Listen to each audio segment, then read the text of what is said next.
അപ്പോൾ പിന്നെ അതിനുശേഷം പെയിന്റിങ്. പെയിന്റിങ് 14 രൂപ. 14 രൂപ. ഓക്കെ. പിന്നെ നമുക്ക് പ്ലേറ്റിംഗ് വരുമ്പോൾ പെയിന്റിങ് 14 എന്ന് പറയുമ്പോഴത്തേക്ക് ലൈൻ വിത്ത് ലൈൻ ആണ്. അല്ല, സെപ്പറേറ്റ് ആണ്. ഓക്കെ.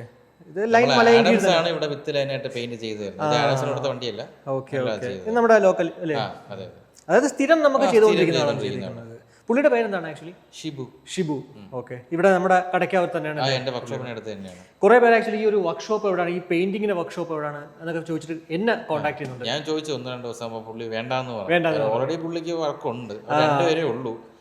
ഓക്കെ. ഇതേപോലെ പെയിന്റിങ്ങിന്റെ പോലെ തന്നെ അല്ലേ? അപ്പൊ അതുകൊണ്ട് ഓക്കെ. അപ്പൊ പിന്നെ അത് വിട്ടേക്ക്. പിന്നെ അത് കഴിഞ്ഞ് നമുക്ക് പ്ലേറ്റിംഗ് വന്നിട്ട് ഒരു 7,900 സംതിങ്, ഒരു 8 രൂപ അകത്ത്. പ്ലേറ്റിംഗ് എവിടെ? കിളിമാൻ. പ്ലേറ്റിംഗ് എല്ലാം കിളിമാൻ. ECMF.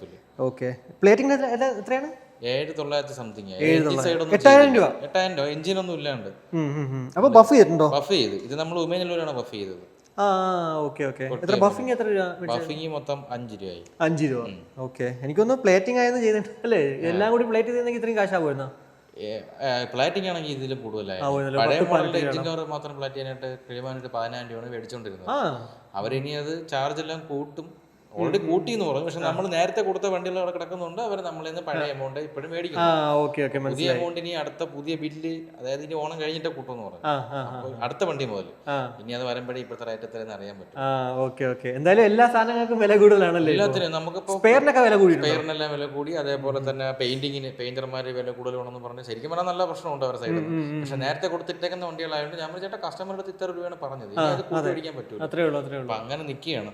പുതിയൊരു വണ്ടി വരുമ്പോഴത്തേക്ക് ആ ഒരു റേറ്റിനനുസരിച്ചല്ലേ ഈ എടുക്കുന്ന വണ്ടിക്ക് റേറ്റ് വ്യത്യാസം വേണമെന്ന് അവർ കട്ടായം പറഞ്ഞിട്ടുണ്ട്. പിന്നെ ഇതിലിപ്പോ കൂടാതെ നമ്മളെ പണിക്കൂലി മാത്രമേ ഉള്ളൂ, ചാർജ് കൂടി. പിന്നെ മെയിൻ ആയിട്ട് ഇപ്പോ അതായത് നമ്മള് കുറച്ച് ഒരു 5-6 വണ്ടികൾ നമുക്ക് സ്കിപ്പായി പോയി. പല വണ്ടിയും കസ്റ്റമർ വന്നിട്ട് ഇടിപിടി എന്നും പറഞ്ഞ് വണ്ടി എന്തുകൊണ്ട് പണി തീർത്ത് കൊണ്ടുപോയി. അങ്ങനെയൊക്കെ നമുക്ക് കുറച്ച് വണ്ടി മിസ്സായി പോയി. പിന്നെ ഓൾറെഡി അതിനിടയ്ക്ക് കൂടുതലായിട്ട് നമുക്ക് എഞ്ചിൻ വർക്ക്സും പിന്നെ ഈ ഫുള്ള് പൊളിച്ച് പണിയാണ്ട് ബോഡി ഇളക്കി പെയിന്റിങ് അങ്ങനെയൊക്കെ ആയിരുന്നു. അതാണ് നമ്മൾ മെയിനായിട്ട് വീഡിയോ കാണിക്കാതെ. നമ്മളെന്നാ വർക്ക്ഷോപ്പ് ടൂർ കാണിച്ചപ്പോഴത്തേക്ക് ഒരു 500 ഉണ്ടായിരുന്നല്ലോ. അത് അവിടെ ഇരിക്കുന്നേ ഉള്ളൂ. അതിപ്പോ കഴിയാറായി. ഇന്ന് കാര്യം ഒന്ന് അതിന്റെ ഓണർ വരാറാവുന്നേ ഉള്ളൂ. അപ്പൊ ആ സമയത്തേക്ക് തീർത്താൽ മതി എന്ന് പറഞ്ഞു. ഏതാണ്ട് ഇപ്പൊ 2 മാസത്തിന് മേലെ ആയി. 90% വർക്ക് തീർന്നു. ഇനി അതിൽ സീറ്റും ടാങ്കും ഫിറ്റ് ചെയ്താൽ മതി. അത്രേ ഉള്ളൂ. പിന്നെ ഹെഡ്ലൈറ്റ് ഇടണം, അത്രേ ഉള്ളൂ. പിന്നെ